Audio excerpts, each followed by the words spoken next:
Hello everybody, J.Yumeko here, and today we're back with some more The Letter. Now, last time we left off, I believe we, I don't know if we have just taken over as, Rose, but, we have definitely established as Rose that we are a lot more jealous of Isabella than we initially thought. In the last episode, Rose was just constantly berating Isabella, not out loud, but internally. Constantly calling her a child, saying that she was irresponsible, this, that, causing her all kinds of problems. It was really malicious, the kind of stuff that we were kind of thinking about her and saying behind her back. So I will be kind of curious as to the real character of Rose, because definitely I knew she was jealous. Like when we did our first playthrough with Isabella, I knew she was jealous. But this is pretty bad, this kind of stuff she's been doing here. So without further ado though, let's just jump right back into it. Alright. So I think we just got back from dropping off Isabella after we saw Zach's movie screening, which it was kind of interesting because we saw the ghost in the mirror of our car almost crashed, and yet we've still kind of brushed it off as just nothing. Like, oh, I must be tired. You know, that vivid face that I saw in my rearview mirror, that must have been just the fatigue. But, you know.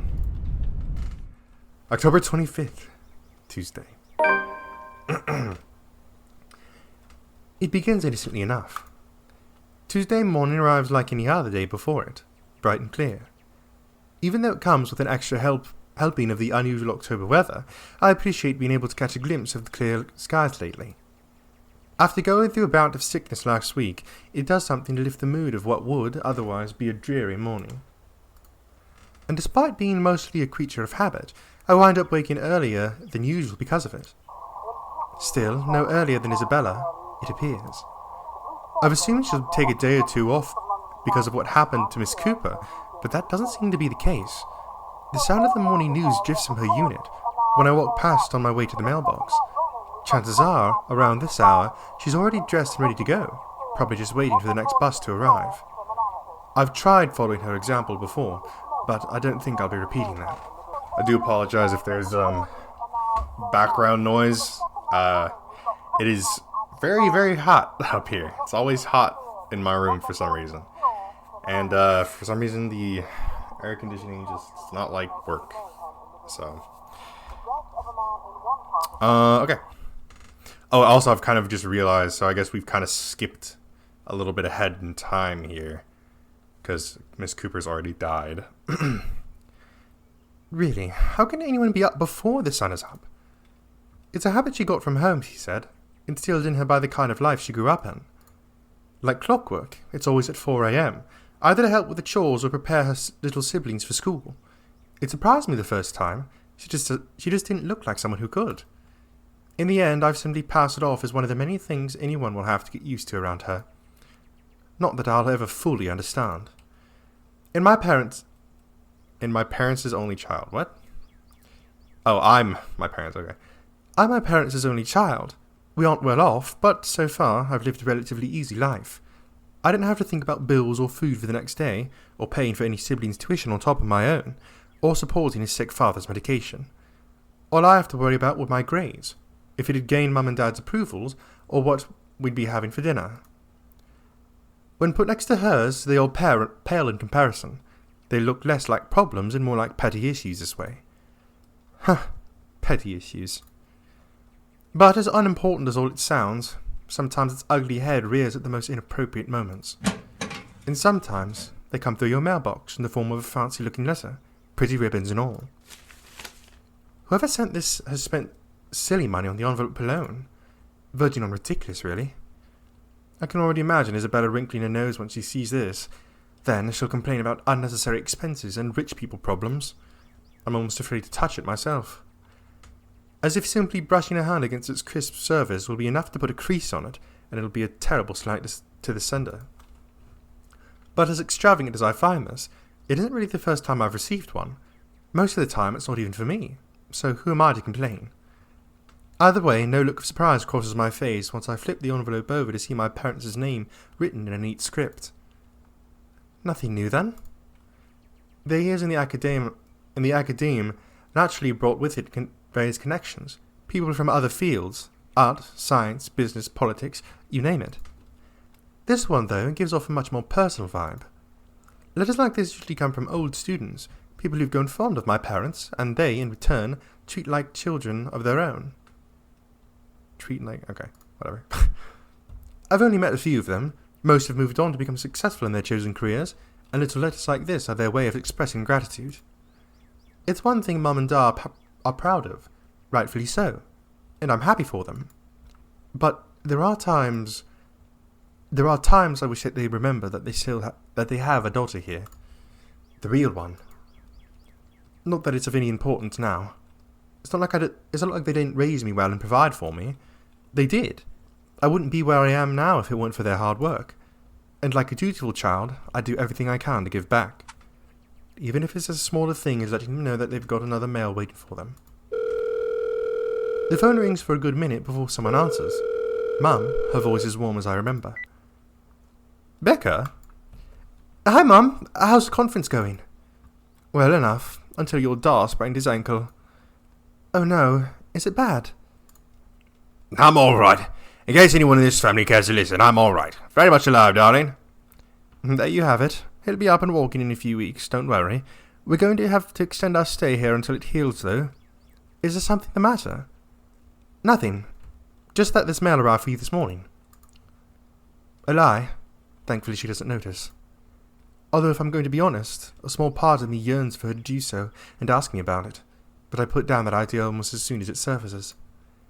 I shouldn't make them fret. They're busy. What does it say? Raise your glasses, give cheers to the good old times, blah blah.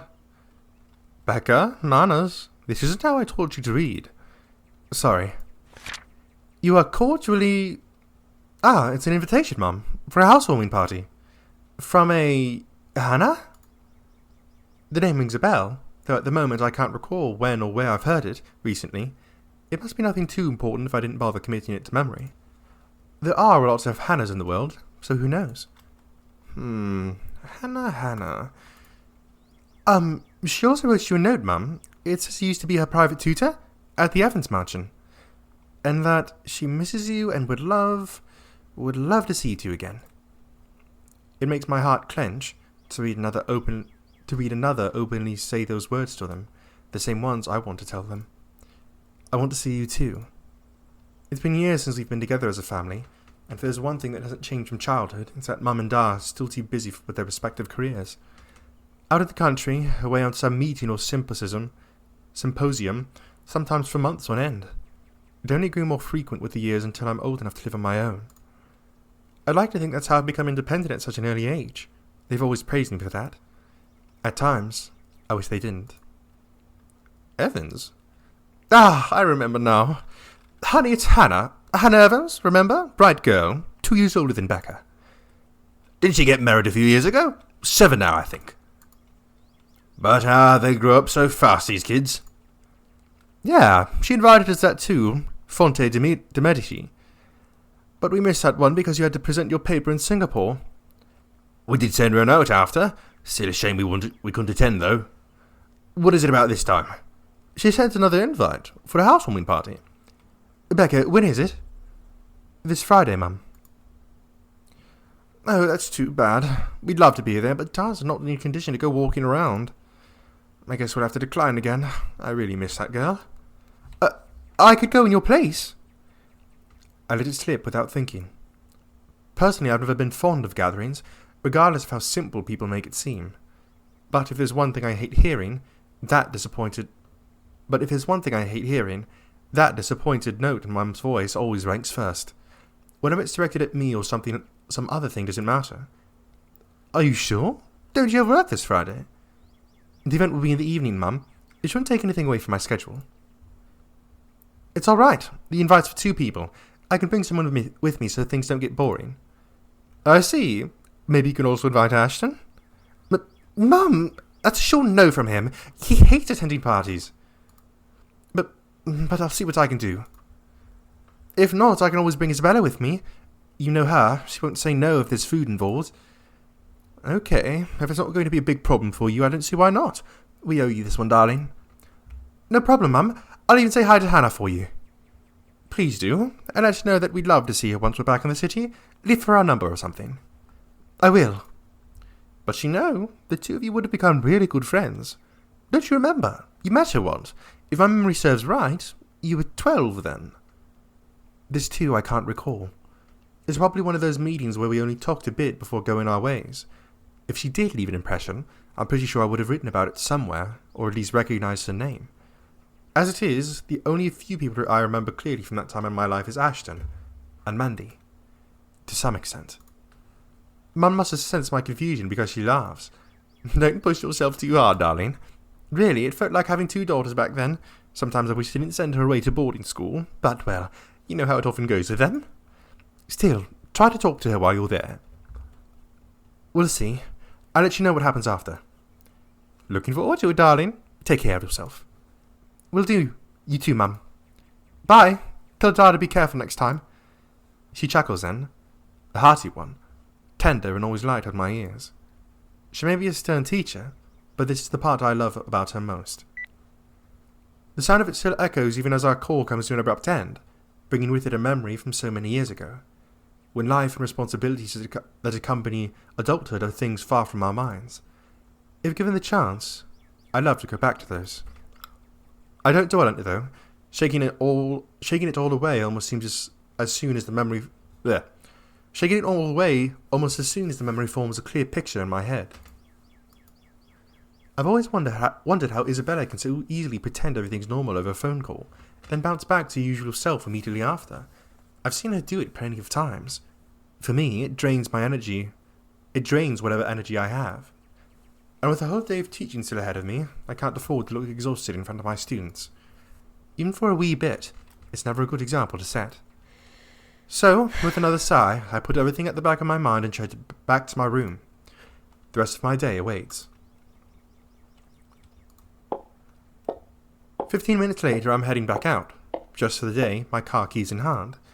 Ordinarily, I don't stop for anything. There's never a need to. That's the beauty of this apartment complex. It's quiet and everyone keeps to themselves. No useless platitudes in the morning. No need to wear a smile on your face lest other people are nosy enough to ask. Today, however, the morning broadcast still plays from Isabella's room. My brisk pace slows to a stop, and a frown gradually forms on my face. She hasn't left. Of course, this isn't unusual.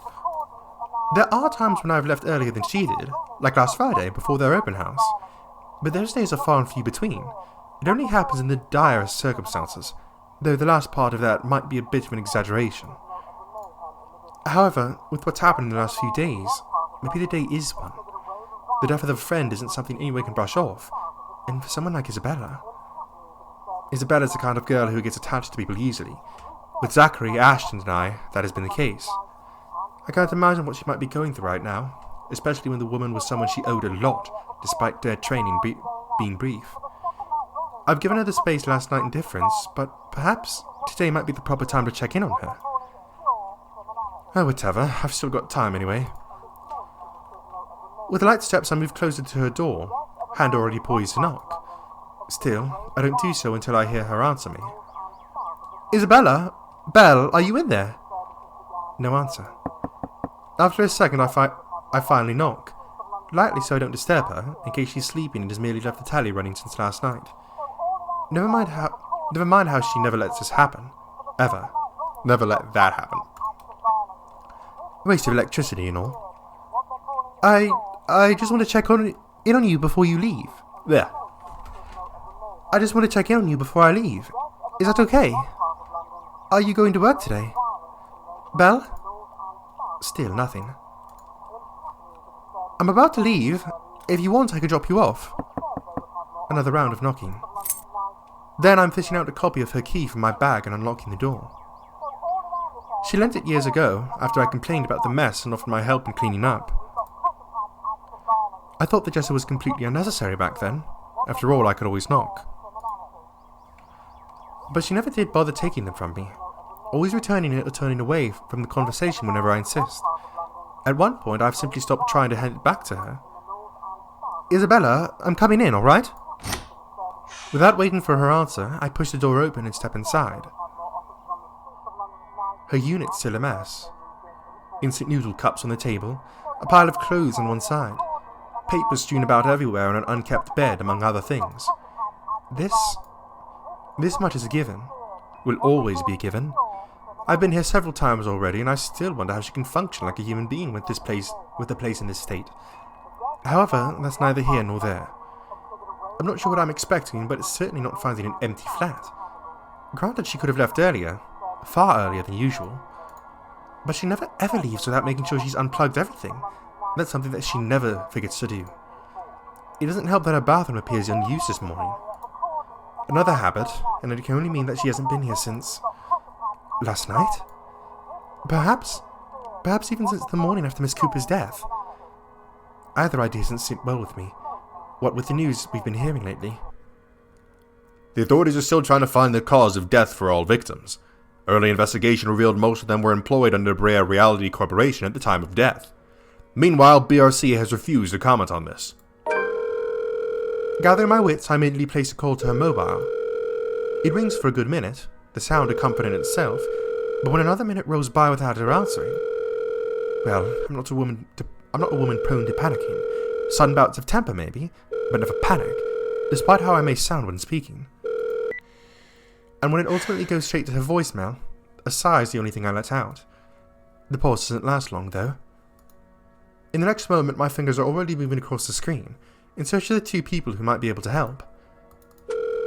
It's Ashton's number that I find first and dial. Call it a habit, but even Isabella thinks he's dependable when the situation calls for it, despite how much they give each other grief. That already says a lot about him. There's Zachary, but around this hour he's probably still sleeping.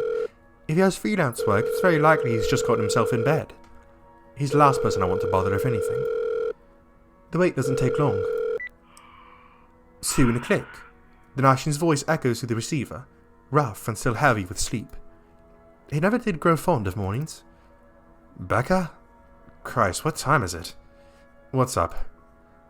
Not you, apparently. Haha, good one. Did you call this early just to make that joke? I'm going back to sleep. No, Ash, hold on. This is important. Becca, stake out. Last night, make this quick. I've still got a few hours before the chief bothers me. Sorry, I'll let you go to sleep after. It's just that... Wait, you were on a stakeout last night? Did I say that? Oh, shit. Forget I said that. Forget I said anything. Forget we had this conversation. So, you have no idea? About what? I also have no idea why we're talking so early in the morning, so there's that. No, will you stop sleep talking or whatever for a second? Belle didn't come home last night. She's gone. Who? Isabella! Instead of answering, a brief pause comes after, followed by something blunt and heavy hitting the hard surface and a string of rather colourful curses from him. What the fuck? The moment might have been one of many other things I'll keep to myself and remember fondly in the next few days, if things aren't the way they are. When he picks up again, there's no trace of sleep left in his voice. Say that again, from the top. Isabella's gone, Ash. She didn't come home last night. Her flat's empty. She left her telly running. You know she doesn't do that, and... Okay, Becca. Stop. Calm down first. You're starting to panic. I'm not. You are. Breathe. One person's not going to simply disappear like that. This is Isabella we're talking about. Did you try calling her? What did you think is the first thing I did? She's not picking up. It went straight to her voicemail. How about Zach? Did you check with him? Not yet. I didn't want to bother him. You know he has trouble sleeping, all that. Alright, I'll go ask Zach. I'll call you back. No, wait! He ends the call before I can utter a single word of protest. But for the first time since entering this room, tension is gone from my shoulders and my breathing is eased. The bed creaks as I sink down on it with a sigh. The telly still blares the same uninteresting news, and I'm surrounded by clutter. All the same, it feels strangely calm to be out here without worry nagging at me. I'll have to apologise to Zachary later for sending Ashton his way this early, But for now, relying on the latter for this isn't the wrong choice. It never will be. That's something I won't ever doubt in him, much like his promises. And true to his words, he calls him back only a few minutes after the last one ended. She's with Zach. Oh, I'm so glad to hear that.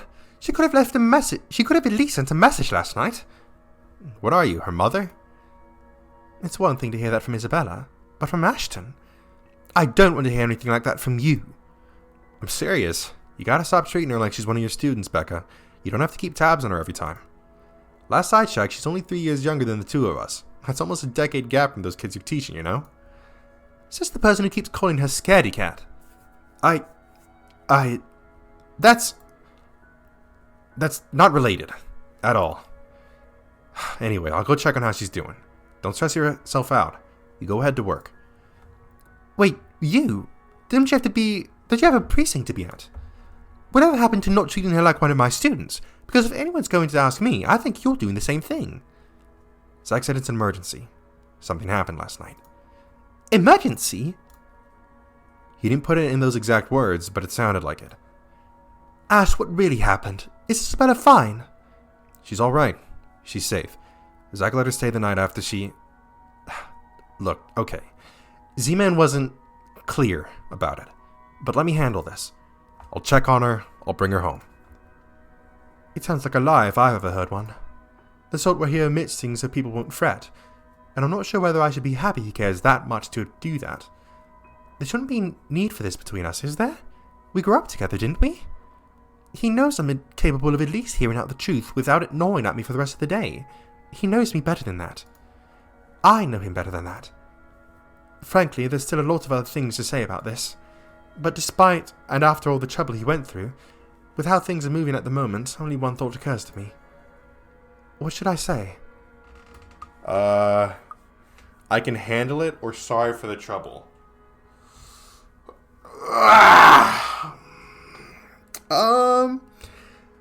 I mean, I don't really see this making too much of a difference, I guess. I can handle it, or sorry for the trouble.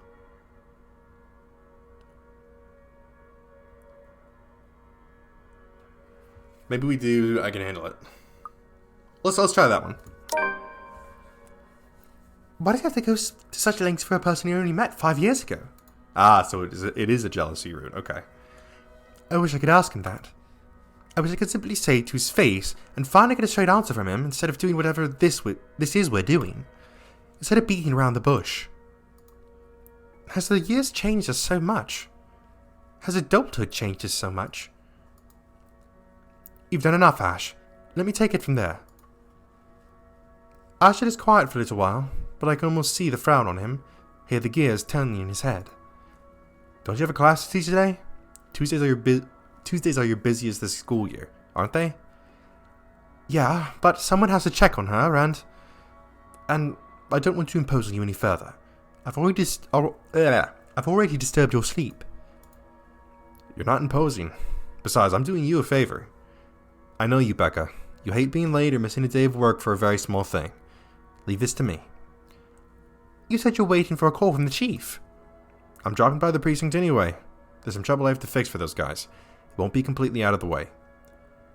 Ashton, I trail off, at lost for words in the end. From the start, it's a losing battle. We may have been together for a long time, known each other far better than other people, but that doesn't mean we often see things eye to eye. Time and time again, it's a matter of agreeing to disagree. This is oft how the status quo is kept. Whenever it comes to this, I can only accept it begrudgingly. Okay, whatever you want to do. I'll let you know what happened afterwards. I promise. I'll call you later. Have a good day. Bye. I admit the way he puts it isn't comforting enough. He can be blunt like that. So many unknown variables, so many words left unsaid. I wish he'd simply lay them all out in the open, because like this, I'm more inclined to think there's an exaggeration on the other's part. If it's from Zachary or Ashton, I don't know. In the end, all I could do is wait, go about my day, and hope for the best. Before leaving, I spare Isabella's room one last glance, disturbingly quiet now without her in it. I'll get answers from her later. For now, my concerns are best left here. The rest of the day slips away in a blur. Despite my best efforts in keeping this morning's events from surfacing in my mind, it sticks. In a way, everything today simply feels like a reminder. Every conversation, regardless of how casual, every topic, no matter how mundane it seems. I blame the news entirely for this. Recent happenings brought quite a few interesting stories to everyone's attention, mostly superstitious talk of death. And when locals talk about death here, anyone can sure as hell count on someone bringing up that mansion Isabella sold not a few weeks ago. Even my own students won't stop yapping about it. I think it's even worse than when it was put back up in that market. Now, there are more stories. If this is the world reminded me of what matters or simply because the atmosphere around this time would be a cause for it, I'd rather take the latter. At least then I can be sure people will forget about it in favour of another set of holidays after. Nevertheless, and this may be a painful thing to admit, but listening to them is a pleasant distraction, while waiting for Ashton's call. I hope you didn't forget. The school day's about to end soon. Nah, that's got nothing to do with what I heard. You always hear stuff. I'm not sure if half of them's even real. No, really. Rowan knows about it. He used to be in the same class with them. I can hear you talking from back here, you know. Whatever, Rowan. Anyway, the story goes like this. There were 3 of them. They entered the mansion on a dare, and they were all never seen again. No one knows what happened to them, up to this day. Scary shit, man. Cock and bull story. Calling it now. No, you don't get it. Why don't you ask Miss Gales then? Better yet, why don't you go inside the place? I'm betting my allowance you can't do it. Their talk immediately halts when I look up, all of them suddenly pretending to be engrossed in their current activity. Still, a word to put a stopper to this nonsense is needed. Creativity and imagination fostered by these stories is one thing, but reckless ideas should be corrected before anything potentially tragic comes from it. Back to your worksheet, everyone. And I don't want to hear any talks of dares or going inside that mansion. It's private property now. You'd all better stay away from it before... At the noise, a whole lot of them go silent. You can almost hear a pin drop. The look on their faces would have made for a funny picture, but that's irrelevant at the moment. If that is a student loitering around, someone's going to be in trouble. I'll be back. If you're done, you can leave your worksheets on my desk. Keep the noise to a minimum while I'm gone, okay? I can sense their eyes on me as I walk out the door. A muted kind of anticipation. A bit unnerving, but it's far more agreeable than the feeling I've been watched I've been enduring these past few days. Class is still in session for most of their rooms. In a few hours, once the bell rings, however, this place will once again be filled with busy chatter and footfalls, an everyday cycle in itself. But for the moment, I let the silence guide me, my ears focusing on whatever sounds there are, or there will be, searching for that distinct clanging of metal. A good minute passes, and for the portion of it only my steps echo through the halls. And another. I'm about to turn around when... The sound of it halts my footsteps. It's a little muffled and infrequent, but grows louder after each interval. With the hallway devoid of people, if I don't put a stop to it soon, it'll start to disturb the other classes still going on. Looking for it doesn't take long. All I do is follow the racket, and shortly I'm standing in front of a nondescript row of unoccupied lockers. And from inside one of them, sitting in the middle, comes the noise. Annoyingly disruptive now that I'm facing it. Like someone's pounding on the metal door from the inside, hoping to get out. Leaning forward, I try to get a glimpse through the horizontal slats of whatever's causing it. But in this light, only darkness greets me and another round of clanking. Louder than the previous one. More desperate. I've heard stories before, from other schools, from a few colleagues who had to deal with it once or twice, although personally I've never encountered it myself, and I can only thank the heavens I haven't. Yet. But... If this is another kid, some other student stuffed in a locker, with a half I straighten up and study it briefly with a frown. Without delay I reach for its handle and... At once, it stops. Immediately replaced by the muffled sound of a cell phone ringing. I give the door a few raps before taking my attention away. A second. Another. When nothing or no one responds, I finally avert my eyes and I pull out my mobile. Ashton's voice greets me from the other end of the line, oddly cheerful in light of this morning's matters. Or maybe because I'm just expecting some grave or serious news from him. Instead, I get this. Hey, Becca. Well, you sound happy. I do? My voice still sounds the same to me. There are only two things I know of that could be the reason for that tone. Sweet's always gotten a good lead on his case. From the sound of it, I'm going to assume it's the former, since lately, that case is all that's been running inside his head.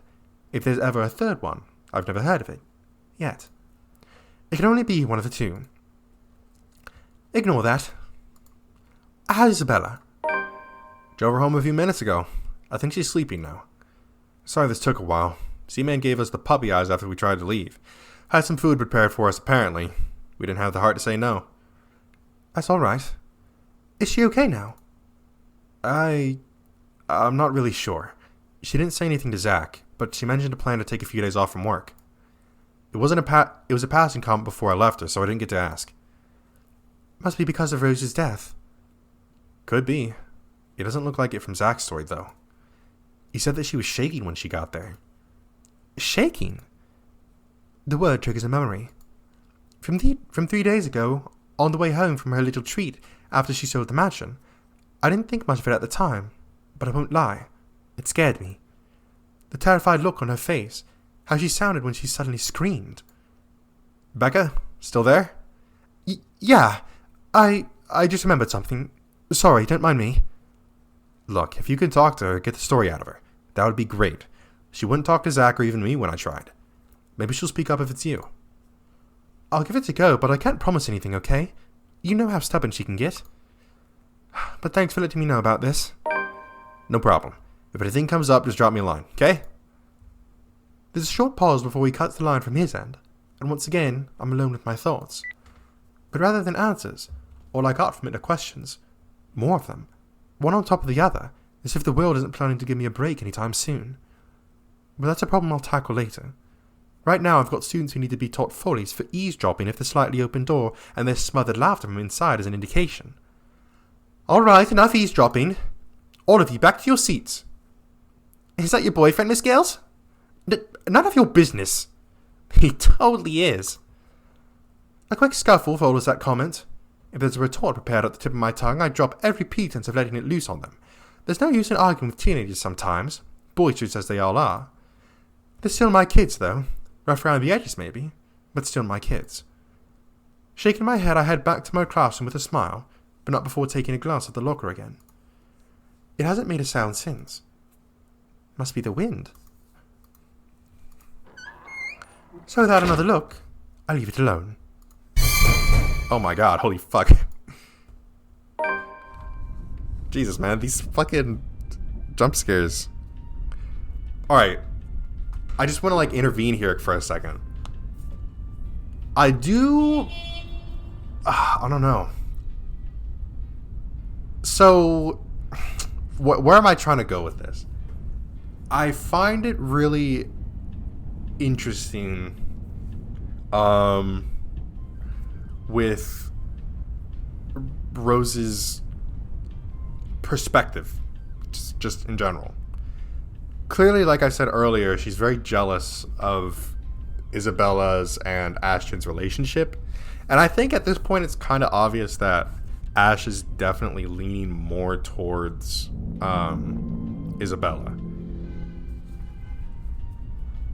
So I also kind of think that, like Zach mentioned, or like Ash mentioned, how Rose kind of treats... Wait, no, I'm calling her the wrong thing. It's Rebecca. Oh my god, I'm sorry, I've been calling Rebecca Rose this whole time. I'm out of it. Rebecca. Ash said that Rebecca kind of treats Isabella like a child, essentially, like Rebecca's her mother, which I definitely agree with. I definitely agree with. It's kind of like almost a superiority complex kind of thing, where it's like, oh, I don't think she can take care of herself at all, so I have to be the one to step in and do this. Which I think that might have been a similar observation I made in the last episode. But I just wanted to kind of throw that in there real quick. Kind of pointless, but just wanted to let it go. Alright. All in all, the entire school day ends without a hitch. It could have gone better, mind you, but with the exams nearing, getting out of work before the sun has set looks as though it's far off dream for now. Yeah. at least until they're over. Then we have the holidays to look forward to. There really are times when you simply take what you can get for the time being. Nothing wrong with that. All I'm hoping for is this will continue until the holiday ends. There's still that promise I made to Ashton, and frankly, the idea alone doesn't sound good. If Isabella didn't talk to them, what makes them think she'll talk to me?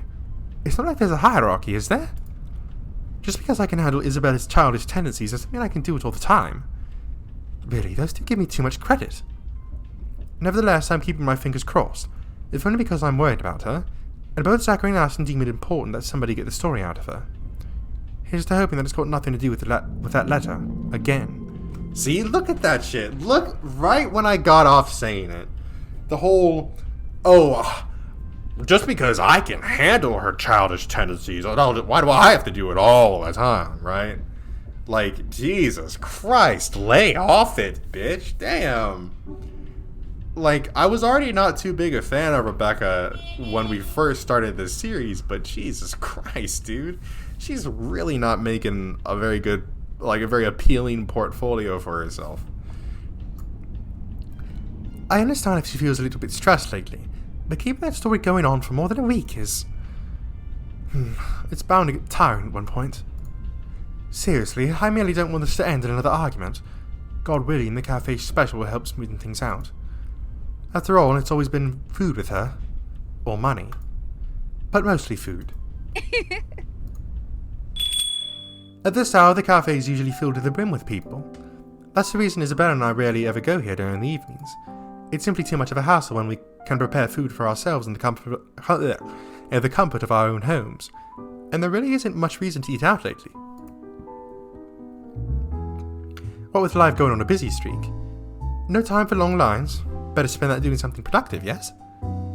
Luckily there isn't one tonight. Only a few people are idling around the counter. 4 of them, in fact. A woman in her 60s and a teenager busy with his phone. Both are just waiting to be served their orders. Oh, what? The other 2, a posh-looking man and a child, who I immediately recognise as Kylie, appear to have not yet picked anything they want. For some reason, my stare lingers at the guy.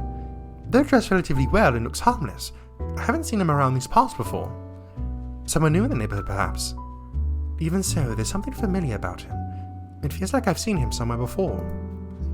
That also begs the question of why Kylie's with him. Of course, the girl easily takes liking to anyone who buys her sweets, so it's both a bit worrisome and unsurprising. The blonde bloke doesn't look particularly thrilled about the company, though. I tear my eyes away from them soon enough once the guy at the counter appears, ready to take my order. Hold on, let me see. Okay, so we haven't gone through Luke yet, so I assume that we're probably going to understand this whole scene when we play as Luke. That, and I'd also hate to be accused of ogling strangers. 2 evening special, takeout. He's already punching in the order before I even finish. Saying my order out loud really is more of formality's sake and made out of habit. He has known Isabella and I long enough that whenever we drop by, he already knows it's because I'm buying dinner for the 2 of us. I rarely visit here alone if I can help it, but Isabella can sometimes be a bad influence. He gives me a small smile before leaving to prepare my order, while I fish for my wallet, when... Look, you little ankle biter, if I buy you the biggest parfait they have, will you please behave? I would just like 10 minutes of peace and quiet. You said that you'd give me some bread pudding this time. Yeah, well, darling, they said they ran out of it. Just pick something up. Just pick another one so we can be on our way. That parfait doesn't look as good as the one my mom bought me. Parfait's just ice cream, sweetheart. It'll melt no matter how dainty it appears. In the end, it'll all look like an ugly puddle. Now, come on, just pick one. It could even be the most expensive one on the list. I don't give a shit. Care. I don't care. What I would give for someone to buy you off my hands right now. What? My whole attention instantly snaps back to them and their conversation. Jumping to conclusions isn't something I'm particularly fond of, especially when all I have are baseless assumptions, but you can't really trust a stranger these days. No one around the cafe seems to have noticed his words either. Very suspicious words. Still, I don't move. Yet, but my hand has already shifted from my wallet to the book I'm carrying. A hardbound textbook? Looks harmless, but if a situation calls for it, it might be a good, deadly weapon. Might. I haven't got the chance to try it anywhere so far. Today could be the day. But you promised!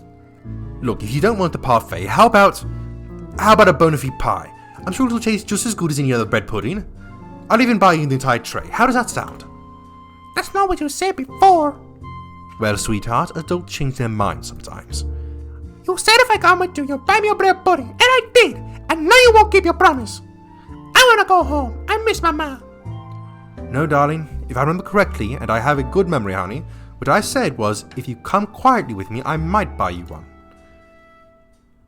The quiet part didn't happen. Though now that I'm sober, I think this is a bad idea. I should just ship you someplace else for that peace and quiet. Oh, that's it! No hesitation. In a few pages he's within my reach, and without warning, I'm slamming the flat over the book against his skull. Oh my god. There's a cry of pain, followed by him instantly crouching down, hands nursing the sore spot. Almost comically, if this were a different situation, and the safety of St. Goretti student isn't at stake, I'll probably feel sorry for him. I mean, has anyone seen how thick this book is? Get behind me, Kylie! Miss Pink! It's amusing how fast her expression changes from the pouty one earlier to something that of utter delight upon seeing me. But there's no time for any pleasantries, not even quick ones, because soon the man straightens and I'm readying my favourite newfound weapon for another hit. Except this time he's ready, and before I can add another one, his hand shoots up to catch my wrist in a firm hold. Oh shit! And the look on his face. Bloody hell, woman, what's your problem? To say he's pissed would be a complete understatement. Had I been the weak-willed sort, I'd probably cower under his sharp gaze. But that simply isn't how I roll. If he thinks he can scare me and do as he pleases here, just because I'm a woman or whatever his reasons may be, he's got another thing coming for him. So instead I return it to him with the same intensity, with the same venom. What's my problem? You're the one who has a problem here. Rotten ballbags like you don't deserve the freedom to roam in this town. What are you doing to this girl? And why is that any of your business, pray tell? Oh, it's my business if I make it be. Now release me or call the police. Ho ho ho, you think that scares me, Daisy? I have a name, you sleaze douchebag. Oh, I'm sure. His grip on my hand only tightens when I attempt to shake it off. His tone may be dripping with anger and sarcasm, but the gleam in his eyes says it all. He's getting a kick out of this.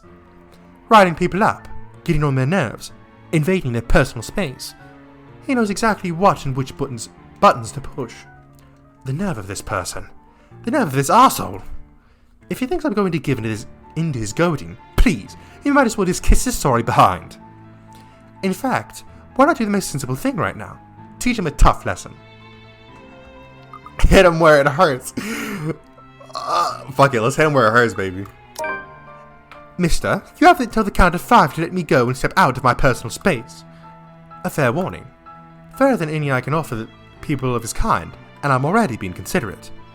Hell, this arsehole doesn't deserve a warning. If he doesn't listen, well, he's as much responsible for what'll happen next as anyone. Or else what? Such vulgar words coming out of that pretty mouth. A gorgeous flower like you shouldn't even be saying. Don't say I didn't warn you, ballbag. Love that intensity, Daisy. FYI, I like feisty in women. It gives them this certain charm. Why don't you... 5? A second of silence. Then without any preamble, nuts and bolts, that's the achievement. Teach the pompous bastard a lesson he'll never forget. Then without any preamble, my leg moves in one fluid motion and delivers a swift, powerful, well-placed kick to his nether regions. Needless to say... oh my god. Needless to say, the effect is instantaneous. He yelps, abruptly drops his hold from me, and kneels over, howling from the pain. I can see tears forming at the corners of his mouth too. Of his eyes too. The mere sight of it prompts not an ounce of remorse from me. I would have been gentler if he isn't such a dirty little prick with an ego too big for his head. Too bad. Whether this obliterates any chance of him ever procreating remains unknown. But a part of me is already praying he does not overbreed after this. We have no need for more of him in this world.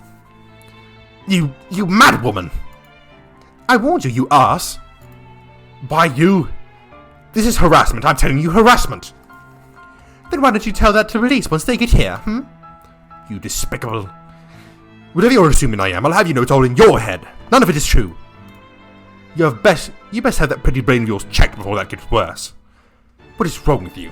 Is this the face of someone who do anything suspicious? Oh, you don't think a stranger luring an innocent child with the promises of sweets before whisking them away from their parents doesn't warrant any suspicion? You have a very funny definition of suspicious, arsehole. Maybe you're the one who should have that head of yours checked. The kid asked me to buy her sweets. You're the one who's suspicious here. I'll have you know I have a wife. That might at least appears to have a sliver of truth to it. He even master showed brandishing his left hand to my face with much flourish. Sure enough, a wedding ring is there, though all that earned him is an unimpressed glare from me. Immediately, a small part of me starts to feel sorry for whatever poor woman married this sod. I don't understand why he has to bring her up either, as if the mention of her alone would magically present a solution to his problem. She must truly be a remarkable woman if she can handle a dirtbag like him. And even my wife, of all people in this bloody city, has never, I'm telling you, accused me of such a scandalous thing, you crazy woman. Married or not, you're still a sleaze. Honestly, I feel... Miss Pink, why you fighting with my Theo? Bruh. Whatever words still have to be said here dies on my tongue. The same thing goes for the sleaze. Beside us stands Kylie, gawking at us with the same curious stare she often brings with her. Alright, we're gonna stop it there. Kind of an awkward place to stop, I know. But, this is where we're gonna have to end it. Alright, again, I know kind of an awkwardish spot to end, but I feel like it's good. Okay, so first off, so Kylie is Luke's niece, and Luke is married to Hannah, whose private tutor was Rebecca's parents. And Rebecca, at some point at least, interacted with Hannah. So, I guess they're kind of a lot more intertwined than I thought, than I would have even initially guessed. But what that kind of brings to question for me is that, as Isabella, I think we've ran into Kylie as each of the characters so far. Because I think it's Isabella we ran into her in the park. Or it might have been in the park. I don't know. Or that might have been Zach that we ran into her in the park. I don't know. For one of those two, we ran into her in the park. And she clearly... I don't know if it was maybe the influence of the ghost, or if maybe Kylie's possessed, or, what's going on here. But, again, we are getting step by step closer to what is hopefully going to be this big finale explanation. Because, Jesus Christ, it's a lot of build up to this. But, yeah, this big explanation about what is going on with this ghost, because it seems to be that the ghost isn't necessarily confined to the manor. For one thing, we've seen that it is chased down and presumably physically assaulted Zach. It has also chased down Rebecca all the way to her office, or not Rebecca, Isabella all the way to her office. It has possessed Hannah, just fucking full on straight out, and it has clearly tried to manipulate McCullough. So the ghost is doing a lot of stuff, and I'm very curious as to not only when, but how all of these stories are going to intersect, because I don't know if we're going to have to go through a whole nother rotation of all these characters in order to get to a point where conclusions are happening. But again, I guess we're just gonna have to see. It seems to be like we have a lot more content to go, but that's gonna be from me for this time. If you guys enjoyed, make sure to leave a like on the video and to turn on the comment section.